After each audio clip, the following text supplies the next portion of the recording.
जमीन के नीचे कोयला घोटाला, जमीन के ऊपर घोटाले ही घोटाले, हवा में 2G स्पेक्ट्रम घोटाला। लेकिन क्या आप जानते हैं कि कांग्रेस ने जमीन आसमान में ही नहीं बल्कि अंतरिक्ष तक में घोटाला किया हुआ है।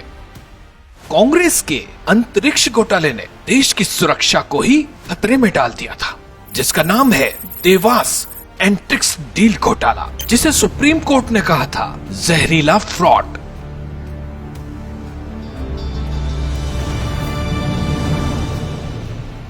Four years after Times Now first exposed the ISRO-Devas deal, CBI has filed an FIR. The murky deal now spelling more trouble for the UPA government, during which the deal was finalized.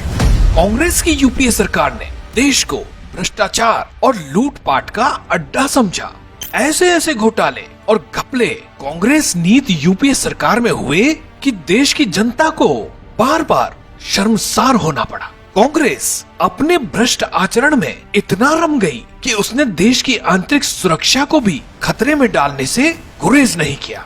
UPA सरकार के समय साल 2005 में बेंगलुरु के startup Dewas multimedia और इसरो की subsidiary Antrix corporation के बीच एक डील हुई थी। ये सौदा देश के फायदे का कम और आंतरिक सुरक्षा को खतरे में डालने वाला ज्यादा था। यानी ये सौदा देश के साथ एक बहुत बड़ी धोखाधड़ी थी। यह तब की बात है जब भारत में इंटरनेट आसानी से उपलब्ध नहीं था और इसरो द्वारा GSAT-6 और GSAT-6A उपग्रह लॉन्च किए जाने थे। इससे जारी स्पेक्ट्रम S बैंड से सेना को हर समय इंटरनेट उपलब्ध हो जाता। इस घोटाले की परत दर परत खोलने से पहले आइए समझ लेते हैं कि ये एंट्रिक्स और देवास क्या बला है। एंट्रिक्स पूर्ण रूप से भारत सरकार का उपक्रम है जो इसरो की वाणिज्यिक इकाई के रूप में काम करता है। वहीं देवास मल्टीमीडिया एक निजी परंतु पूर्ण रूप से भारतीय कंपनी है। इसरो के कुछ वैज्ञानिकों ने अमेरिकी निवेशकों के साथ मिलकर 2004 में बेंगलुरु में एक स्टार्टअप के रूप में देवास मल्टीमीडिया की स्थापना की थी।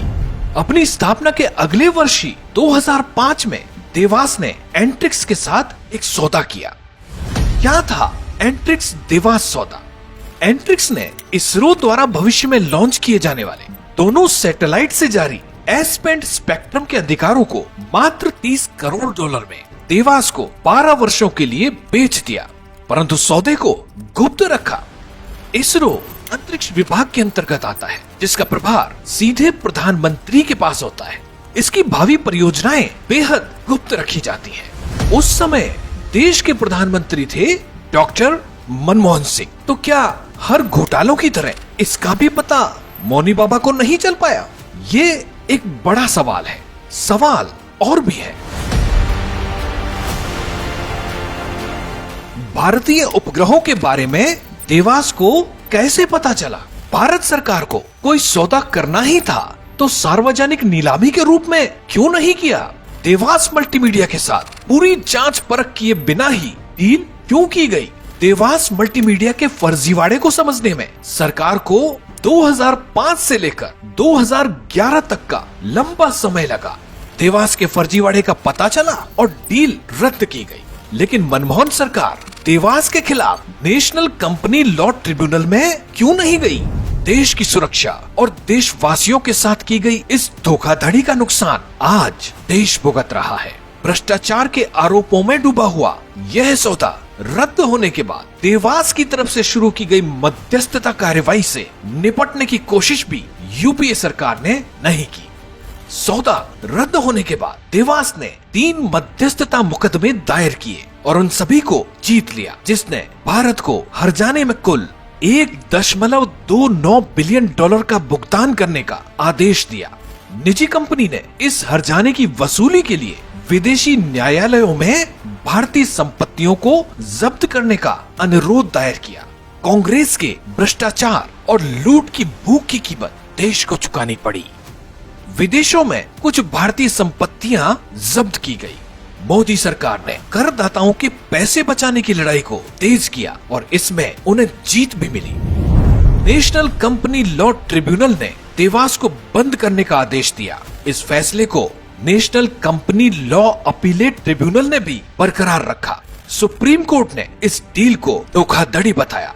भारत की राष्ट्रीय सुरक्षा से खिलवाड़ करते हुए ये डील की गई थी और अब कांग्रेस को बताना है कि उसने इस तरह का धोखा देश की जनता के साथ क्यों किया था। कांग्रेस मतलब करप्शन के अगले एपिसोड में देखिए। वाड्रा के जमीन सौदों के गोरख धंधे की वजह से दोनों ईडी के जाल में फंसे हुए हैं। काफी क्लोज हैं उनके, हम काफी आना जाना है।